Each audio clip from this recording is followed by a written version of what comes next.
आप सभी लोगों का मेरे YouTube चैनल पर स्वागत है। हमारे चैनल का नाम है स्टडी 92। हमारे चैनल को प्लीज़ आप क्या करें, सब्सक्राइब कर लें, साथ में हमारी वीडियो को शेयर अवश्य करें और लाइक कर दें अगर आपको हमारी क्लास पसंद आ रही है तो, हमारी वीडियो अगर पसंद आ रही है तो। अभी री एग्ज़ाम पुलिस का होने जा रहा है। री एग्ज़ाम किसका? पुलिस का होने जा रहा है, यूपी पुलिस के लिए। हिंदी के प्रश्न लगभग 40 इसमें पूछे जाते हैं। तो हम प्रत्येक दिन कुछ न कुछ प्रश्न लेके आप लोगों के सामने समझ चाहते हैं, जो आपकी परीक्षा के लिए बहुत ही महत्वपूर्ण है ये प्रश्न। इससे क्या होता है, अगर इन प्रश्नों को आप सॉल्व करके दिखाएंगे और इसमें आपके लगभग इन 30 प्लस प्रश्नों में अगर आपके 27-28 का स्कोर अगर हो रहा है तो आपकी तैयारी बहुत अच्छी है, क्योंकि हमने प्रत्येक जो आपका चैप्टर है हिंदी में, सारे चैप्टरों से कोई ना कोई प्रश्न हम जरूर लेते हैं, जिससे आपकी रिवीजन के बारे में पता चलता है। तो शुरू करते हैं। पहला प्रश्न इसमें कहा जा रहा है कि वर्तनी के अनुसार शुद्ध शब्द का चयन करें आप, है ना। ऑप्शन है पूजनीय, पूजनीय, पूजनीय, पूजनीय। आपको इन 4 विकल्पों में से एक विकल्प चुनना है। तो इसका जो सही विकल्प है विकल्प नंबर बी, ये सही है। पूजनीय इस तरीके से लिखा जाता है, ये इसका शुद्धतम रूप है। अगला प्रश्न, जिसका जन्म पहले हुआ हो के लिए एक शब्द उपयुक्त को लिखिए। मतलब उपयुक्त को इनमें से आपको बताना है कि जिसका जन्म पहले हुआ हो, मतलब वाक्यांश के लिए एक शब्द आपको बताना है। अनुज कहेंगे उसको, द्विज कहेंगे, अग्रज कहेंगे या सर्वज्ञ कहेंगे। आपको इसका सही आंसर बताना है, तो इसका सही आंसर हो जाएगा ऑप्शन नंबर सी, अग्रज। जिसका जन्म पहले हुआ उसको क्या कहेंगे? अग्रज कहेंगे। सब कुछ जानने वाले को हम क्या कहेंगे? सर्वज्ञ कहेंगे। अनुज जो होता है, जो छोटा होता है, उसको हम अनुज कहते हैं। द्विज की बात करें, जिसका जन्म अंडा से हुआ है, अंडज, है ना। या द्विज शब्द हम किसके लिए? पंडित के लिए भी प्रयोग करते हैं। अगला प्रश्न देखते हैं। सजावट शब्द में आपको प्रत्यय बताना है। ये सजावट जो शब्द है इसमें आपको प्रत्यय बताना है। आव है, आहट है, आहट है, दोनों एक ही जैसे विकल्प हो गए, या का है। आपको इन तीनों में से एक सही है, उसका आपको बताना है ना। आवट होना चाहिए था यहाँ पे। चलो एक विकल्प आप सही कर लें, क्योंकि इसमें कोई भी विकल्प आपका सही नहीं है। तो पहले देख लेते हैं। सज, धन, आवट। तो अगर आपसे कोई प्रत्यय पूछता है तो प्रत्यय क्या होता है? जो शब्द के बाद में लगता है उसे हम प्रत्यय कहते हैं, और जो मूल शब्द के पहले लगता है उसको हम उपसर्ग कहते हैं। तो इसमें विकल्प सही नहीं दिया है, तो इसका सही हो जाएगा आवट। क्या हो जाएगा बच्चा? आवट। ऑप्शन नंबर ए अगर हम आवट मान लेते हैं तो यही इसका विकल्प सही होगा, इसका प्रत्यय। अब देखते हैं, लड़का पेड़ से गिरा। उपयुक्त वाक्य का कारक आपको बताना है कि इसके अंदर कौन सा कारक है। संप्रदान कारक है, कर्म का कारक है, अपादान कारक है या कर्ण कारक है। इन चारों में से आपको एक विकल्प चुनना है। तो वाक्य में अपादान कारक का प्रयोग हुआ है, इसके अंदर कौन सा है? इस वाक्य में अपादान कारक का प्रयोग किया गया है, क्योंकि अपादान कारक किसी भी वस्तु से अलग होने का बोध कराता है। अलग होने का बोध कराता है। लड़का पेड़ से गिरा, तो बताओ पेड़ से लड़का अलग हो रहा है कि नहीं हो रहा है? तो इसीलिए ये क्या हो जाएगा? अपादान कारक। अगला प्रश्न देखते हैं, प्रश्न नंबर 20। चौराहा कौन सा समास है? चौराहा शब्द है, इसमें आपको समास पूछा गया है, कौन सा है? बहुब्रीहि समास है, द्वंद्व समास है, द्विगु समास है या तत्पुरुष समास है। आपको इसमें से समास को बताना है। अगर हम समास की बात करें तो जिस समस्त पद का पूर्व पद संख्यावाचक विशेषण हो, वहां पर कौन सा समास होगा? वहां पर द्विगु समास होगा। तो अगर आप इसमें ध्यान से देखेंगे, 4 राहों का समूह, 4 अगर इसका छेद करें, समास का समास विग्रह करें तो क्या हो जाएगा? 4 राहों का समूह। तो अगर आप ध्यान से देखेंगे तो इसका जो पूर्व पद है वो संख्यावाचक विशेषण यहां पे दर्शा रहा है, इसीलिए यहां पे कौन सा समास हो जाएगा? आपका द्विगु समास होगा। अगर आपने अब तक हमारे चैनल को सब्सक्राइब नहीं किया है, प्लीज सब्सक्राइब कर लें। साथ में बेल आइकन का इस तरीके से एक बटन होगा, साइड में घंटी सी छपी होगी, उस पर आप जरूर उसको दबा दें, जिससे कोई भी वीडियो डालेंगे उसका नोटिफिकेशन आपके पास सबसे पहले आ जाएगा। साथ में शेयर करें अपने साथियों के बीच में। और अगर इस पेपर का, मॉडल पेपर का अगर पीडीएफ आप अगर चाहते हैं तो हमारा टेलीग्राम आप अवश्य ज्वाइन कर लें, जिसका लिंक हमने डिस्क्रिप्शन में दे रखा है। आप उससे ज्वाइन कर सकते हैं और वहां से क्लासें और वीडियो जो पीडीएफ हैं अच्छी वो आप प्राप्त कर सकते हैं। और आप कमेंट्स करके बताइए कि आपको किसके नोट्स चाहिए, तो आपको हम हैंड राइटिंग नोट्स भी प्रोवाइड करा सकते हैं। देखते हैं इस प्रश्न को क्या कह रहा है ये प्रश्न। पुत्री का पर्यायवाची शब्द नहीं है। इसमें ये पूछा है, ये शब्द है पुत्री, इसका पर्यायवाची शब्द इन 4 विकल्पों में नहीं है, वो आपको बताना है। तनया, सुता, आत्मजा, दुहिता। आपको इन 4 विकल्पों में से एक विकल्प आप चुनिए जो इसका पर्यायवाची शब्द नहीं है। तो जो तनय है, तनय, ये इसका पर्यायवाची शब्द नहीं है। ये पर्यायवाची शब्द किसका है? पुत्र का है। किसका है बच्चा? पुत्र का ये है। बाकी सुता, आत्मजा, दुहिता और तनया होता है यहाँ पे तनया। तो आपकी पुत्री का ये सारे के सारे जो पर्यायवाची हैं वे किसके हो जाएंगे? पुत्री के हो जाएंगे। आगे देखते हैं अगला प्रश्न। निम्नलिखित में से कौन सा शब्द कमल का पर्यायवाची शब्द नहीं है? आपको यह बताना है कि कौन सा शब्द कमल का पर्यायवाची नहीं है, यह आपको बताना है। तो इसका जो विकल्प सही हो जाएगा आपका कौन सा? सलिल। सलिल कमल का पर्यायवाची नहीं है। ये सलिल जो होता है ये पानी का पर्यायवाची है। किसका है? पानी का। बाकी सरोज, अरविंद और पंकज ये सारे के सारे किसके हैं? आपके कमल के पर्यायवाची हैं। अगला प्रश्न देखते हैं। जिसकी मत झट सोचने वाली हो, जिसकी मत कैसी हो? झट सोचने वाली हो, उसके लिए आपको एक शब्द बताना है। कुशाग्र बुद्धि उसको कहेंगे, प्रत्युत्पन्न मत कहेंगे, द्रुतगामी कहेंगे या दूरदर्शी कहेंगे। तो इसका सही ऑप्शन हो जाएगा ऑप्शन नंबर बी। जिसकी मत झट सोचने वाली उसको प्रत्युन्मत कहते हैं। निर्गुण का संधि विच्छेद आपको बताना है। इन 4 विकल्पों में से आपको एक विकल्प चुनना है। निर्गुण का आपको बताना है कि कौन सा निर्गुण का संधि विच्छेद है। तो ये सही हो जाएगा आपका ऑप्शन नंबर सी। निर्गुण का ये वाला संधि विच्छेद इस तरीके से नि फिर विसर्ग धन गुण बन के होगा। तो यही इसका विकल्प सही होगा। अब क्या को आ और आ को छोड़कर कोई भी दूसरा स्वर आए, अब मान लो ई आया है, देखो यहाँ पे अगर ध्यान पे देखें तो इन दोनों को छोड़कर कोई भी अगर विसर्ग से पहले आता है, छोड़कर दूसरा स्वर और बाद में वर्ग का, अब जैसे क्या हुआ, जैसे ये विसर्ग है, इसमें आ और ये छोड़कर कोई अन्य स्वर आ जाए, कोई दिक्कत नहीं। और इसके बाद इधर क्या होना चाहिए? तीसरा, चौथा या पांचवा, मतलब जो वर्ग होते हैं उनका तीसरा वर्ण या चौथा या पांचवा ये वर्ण या र ल व ये चारों है ना, इनमें से कोई भी आता है तो विसर्ग है ना ये किस में बदल जाएगी? ये आपके र में चेंज हो जाती है। तो देखो यहाँ पर र में चेंज हो गई, ऊपर रा उड़ गया, ठीक है। इसीलिए यहाँ पर जो संधि विच्छेद हो जाएगा ऑप्शन नंबर सी इसका सही हो जाएगा। निम्नलिखित शब्दों के लिए दिए गए विकल्पों में से तत्सम शब्द का चयन आपको करना है। इसमें से एक शब्द ऐसा है जो आपका तत्सम है, उसका आपको चयन करना है। आप बताइए कौन सा सही है? तो इसका सही हो जाएगा ऑप्शन नंबर ए कलश। यही इसका सही विकल्प है। कौन सा? Option number A. देखते हैं अगला प्रश्न नंबर 11। निम्नलिखित वाक्यों में शुद्ध रूप आपको चुनना है कि कौन सा इसमें शुद्ध वाक्य है, उसका चयन करना है। 4 विकल्प हैं, आप ध्यान से इन विकल्पों को पढ़िए, फिर आपको सही जो लगे उसको कमेंट बॉक्स में आप जरूर बताइए। हमारी सौभाग्यवती कन्या का विवाह होने जा रहा है। हमारी आयुष्मत कन्या का विवाह होने जा रहा है। हमारी सौभाग्यवती कन्या का विवाह होने जा रहा है। और यहां पर देखिए हमारी आयुष्मती कन्या की विवाह होने जा रहा है। ये इस तरीके से आपके सामने ये ऑप्शन दिए गए हैं, तो आपको सही विकल्प का चयन करना है। तो इसका सही हो जाएगा ऑप्शन नंबर बी, आपका यही विकल्प सही है। इसमें जो लिखा है वो देखिए क्या लिखा है, हमारी आयुष्मती कन्या का विवाह होने जा रहा है। ये सौभाग्यवती हो नहीं सकता क्योंकि शादी के बाद सौभाग्यवती शब्द इस्तेमाल करते हैं, है ना। हमारी सौभाग्यवती ये भी गलत है यहाँ पर, शादी के बाद, है ना। हमारी आयुष्मती कन्या की, यहाँ पे ये की गलत है, तो कौन सा विकल्प सही हो जाएगा? ऑप्शन नंबर बी सही है।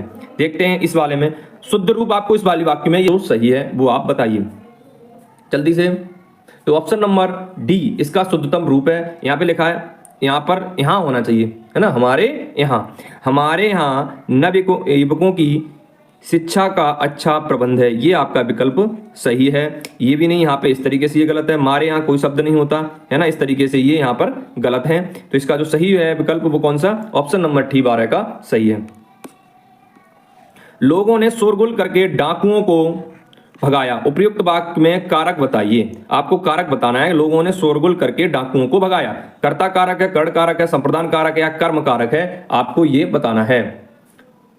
तो इसके अंदर क्या है बच्चा? कर्म कारक है। ऑप्शन नंबर डी सही है। क्या है इसके अंदर? कर्म कारक। कर्ता ने कर्म को, है ना, कर्ण से के द्वारा, इसमें के अंदर क्या है? कर्म कारक है, क्योंकि अंडरलाइन यहाँ पे दिए, यहाँ पर ये शब्द जो है वो क्या है? कर्म कारक है। कर्ता ने कर्म को, देखो ये यहाँ पर ये संकेत चिन्ह है वो दिया भी है ना। आगे देखते हैं। घुड़सवार शब्द में निम्न में से क्या है? जो घुड़सवार शब्द है वो निम्न में से क्या है? रूढ़ शब्द है, योग रूढ़ शब्द है, यौगिक शब्द है या निरर्थक शब्द है, इसका कोई अर्थ नहीं है। आपको इसका आंसर देना है, बताइए जल्दी से क्या है। देखो इसमें दो जो आप पहले समझ लीजिए, जो यौगिक, ये वैसे तो यौगिक शब्द है। क्या है बच्चा? यौगिक शब्द है। ऑप्शन नंबर सी सही है। अच्छा, यौगिक शब्द होता क्या है वो देख लिए। जब दो या दो से अधिक, दो या दो से अधिक क्या करें? शब्द आपस में क्या होते हैं? मिलकर बनता है। अधिक शब्दों से अगर आपस में मिलकर बनता है, दो या दो से अधिक शब्दों से मिलकर बनता है, उसे हम यौगिक शब्द कहते हैं। तो इसमें कौन कौन से शब्द हैं? दो, वो आप जान लीजिए। घुड़ या घोड़े, घुड़ और धन सवार। यहाँ पे देखो घुड़ मतलब घोड़ा, धन सवार, है ना, तो यहाँ पे होगा घोड़े का सवार। इसके अंदर ये क्या हो जाएगा, यौगिक शब्द हो जाएगा। दो या दो से अधिक शब्दों से मिलकर बनने वाले शब्द को हम क्या कहते हैं, यौगिक शब्द कहते हैं। अजायब घर, इसको आपको ये बताना है, ये देसी शब्द है, तत्सम शब्द है, विदेशी शब्द है या संकर शब्द है, आपको ये बताना है। तो बताइए जल्दी से। अब इसका विकल्प जो सही है वो ऑप्शन नंबर डी सही है, ये संकर शब्द है। अब संकर शब्द क्या होता है वो आप एक बार देख लीजिए क्या है। तो इसमें कहा दो भिन्न भाषाओं के मेल से बने शब्दों को हम क्या कहते हैं, दो भिन्न भाषाओं से मिले शब्द को हम क्या कहते हैं, संकर शब्द कहते हैं। अब इसमें अगर देखा जाए तो अजायब एक ये शब्द है, दूसरा इसके अंदर जो शब्द है वो है घर, ये शब्द है। तो अजायब जो शब्द है वो अरबी शब्द है। कैसा शब्द है बच्चा, अरबी शब्द है। और दूसरा ये घर है वो आपका हिंदी शब्द है। तो मैंने आपको परिभाषा बताई थी, क्या बताई थी, दो भिन्न भाषाओं के मिल से बने शब्द को क्या कहते हैं बच्चा, संकर शब्द कहते हैं। तो ये दो भाषाओं से मिलकर बना शब्द है, इसीलिए इसको क्या कहेंगे, संकर शब्द कहेंगे।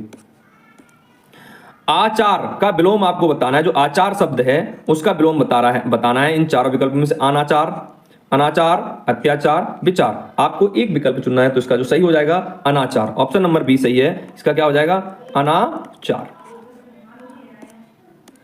दुस्साहस शब्द का आपको उपसर्ग बताना है। तो मैंने बताया था कि मूल शब्द से पहले जो शब्द लगता है उसे हम क्या कहते हैं, उपसर्ग कहते हैं। तो इसके अंदर ये बताना है कि दुस्साहस में कौन सा उपसर्ग है, आपको सिर्फ इतनी सी बात बतानी है।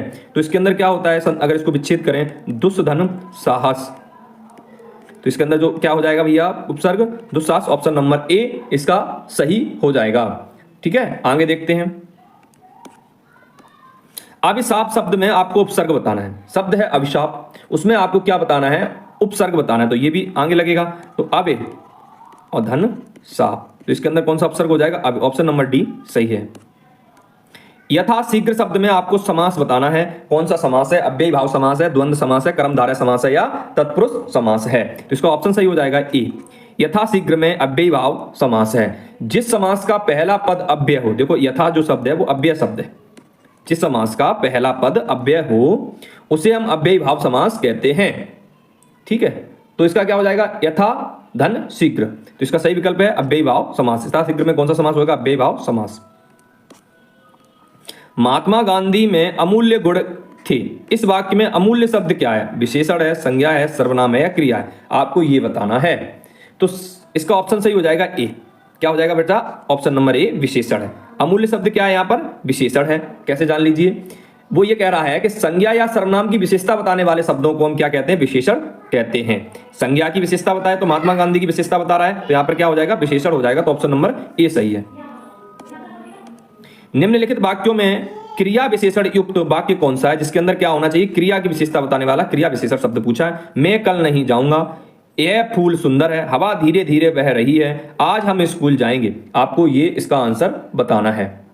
ऑप्शन नंबर सी है इसका सही आंसर, हवा धीरे धीरे बह रही है ना। तो यहाँ पे क्या हो जाएगा, धीरे धीरे, ये किसकी क्रिया की विशेषता कर रहा है। देख ले क्या कह रहा है, जो शब्द क्रिया की विशेषता बताते हैं वो क्रिया विशेषण शब्द कहलाते हैं। आगे देखते हैं। निम्नलिखित में योग रूढ़ शब्द चुनिए, आपको बताना है कि इसमें कौन सा शब्द योग रूढ़ है। पीला, चक्रपाणी, दूध वाला, नैन, आपको इन चारों में से एक विकल्प को चुनना है। तो इसका सही ऑप्शन हो जाएगा ऑप्शन नंबर बी, चक्रपाणी। ये योग रूढ़ शब्द है। कौन सा बच्चा, योग रूढ़ शब्द है।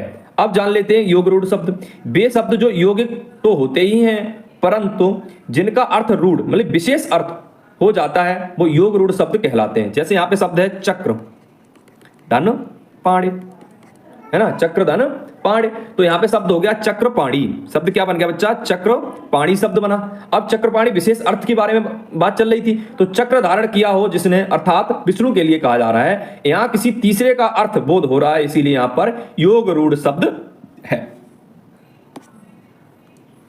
राम घर गया और शाम बाजार गया, इस वाक्य में रेखांकित शब्द क्या है। ये वाला जो रेखांकित शब्द है इसके बारे में बताना। ये विकल्प सूचक है, परिणाम दर्शक है, संयोजक है या कारण बोधक है। तो इसका सही आंसर हो जाएगा ये संयोजक है, इन दोनों को जोड़ रहा है, तो ये क्या हो जाएगा, संयोजक हो जाएगा।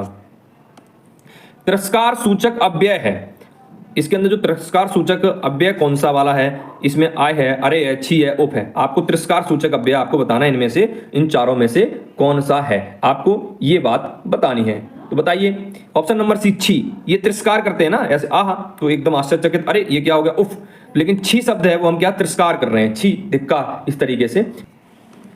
मैंने रमेश से पत्र लिखवाया, इस वाक्य में लिखवाया कौन से प्रकार की क्रिया है? अनुकरणात्मक क्रिया, नाम धातु क्रिया, प्रेरणार्थक क्रिया या संयुक्त क्रिया? आपको ये बताना है कि ये लिखवाया जो शब्द है वो किस तरीके की क्रिया है, आपको ये बताना है। तो इसका सही आंसर हो जाएगा ये प्रेरणार्थक क्रिया है, इसका ऑप्शन नंबर सी सही है। इसमें कौन सी क्रिया है? प्रेरणार्थक क्रिया। मैंने रमेश से पत्र लिखवाया, इस वाक्य में जो लिखवाया गया है वो कैसी क्रिया है? प्रेरणार्थक क्रिया है।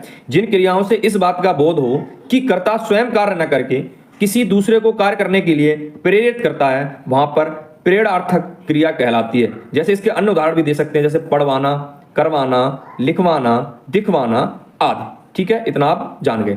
अगला प्रश्न देखते हैं।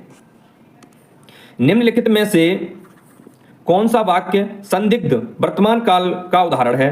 पढ़ा होगा, मैं शायद पढ़ रहा हूं, मैं पढ़ रहा हूं, मैं पढ़ रहा हूंगा। तो आपको इनमें से आपको बताना है कौन सा संदिग्ध वर्तमान काल का उदाहरण है, आपको यह बताना है 26 का आंसर। तो इसका ऑप्शन नंबर सी है। ऑप्शन नंबर कौन सा सही है? ए सही है। भाई इसी में तो है मैं पढ़ा होगा, अब पता नहीं हुआ पढ़ा होगा कि नहीं पढ़ा होगा, या संदिग्ध वर्तमान काल है कि नहीं है। जिस क्रिया के वर्तमान समय में पूर्ण होने से संदेह हो उसे हम संदिग्ध वर्तमान काल कहते हैं। तो देखो यहाँ पे संदेह उत्पन्न हो रहा है कि वह पढ़ा होगा कि न पढ़ा होगा। आज का काम कल, आज का काम कल, यहाँ पे शब्दों कल पर नहीं छोड़ना चाहिए। तो यहाँ पे जो कल शब्द है उसके बारे में पूछा गया है, वो क्या है? सर्वनाम है, नाम पद है, काल है, अव्यय है। आज का काम किस पे नहीं छोड़ना चाहिए? कल पर नहीं छोड़ना चाहिए, ये पूछा गया है। तो बताइए जल्दी से इसका कौन सा आंसर हो जाएगा? तो इसका आंसर हो जाएगा ऑप्शन नंबर सी सही है, काल है। ये क्या है? कल। यहां पर क्या दिया गया? ये काल है, समय को बता रहा है। प्राण शब्द वचन में प्रयोग होता है। ये जो प्राण शब्द है वो किसमें प्रयोग होता है, ये बात आपसे पूछी गई है। तो जो प्राण है उसका ऑप्शन सही हो जाएगा, ये बहुवचन में प्रयोग होता है, ना एक वचन में, ना दो वचन में, ना एक वचन और बहुवचन दोनों में, सिर्फ ये बहुवचन में प्राण शब्द का प्रयोग होता है। प्राण एक भाववाचक संज्ञा रूपी शब्द है तथा यह हमेशा बहुवचन के रूप में ही कैसा होता है? प्रयोग होता है। वो मैंने आपको बता दिया, इसका आंसर हो जाएगा बहुवचन। निम्नलिखित में स्त्रीलिंग शब्द आपको बताना है कि इन जो चारों विकल्प हैं, किन्नर, अहिंसा, अंतरी और अपरिग्रह, इन चारों में से आपको यह बताना है कि कौन सा शब्द स्त्रीलिंग है। तो इसमें ऑप्शन नंबर बी सही है। अहिंसा शब्द कैसा है? स्त्रीलिंग शब्द है। शेष सभी शब्द पुल्लिंग शब्द हैं। अन्य स्त्रीलिंग शब्द, और जैसे और आपसे कोई पूछे जैसे कुछ अन्य स्त्रीलिंग और जान लीजिए कौन से होते हैं। वो आपका एक तो होता है मिठाई, नौकरी, चेचक, घुड़साल, फरियाद, ये सभी किस तरीके के स्त्रीलिंग शब्द हैं। दिए गए शब्द युग्म के सही अर्थभेद का चयन कीजिए। ये प्रहार और परिहार, ये दो शब्द दिए गए हैं, तो आपको इन चारों में इनके अर्थ बताने हैं कि ये दोनों प्रहार का क्या अर्थ है और परिहार का क्या अर्थ है, वो विकल्प आपको चुनना है। तो बताइए इसमें कौन सा विकल्प सही है? तो आपका option number B, option number B, इसका आंसर कौन सा सही है? Option number B. राम ने शाम को कथा सुनाई, इस कृतवाच्य में लिखिए। आपको ये बताना है कि कृतवाच्य में आपको लिखना है। बी सही है, इसका ऑप्शन नंबर बी, राम ने शाम को कथा सुनाई, यही इसका आंसर है।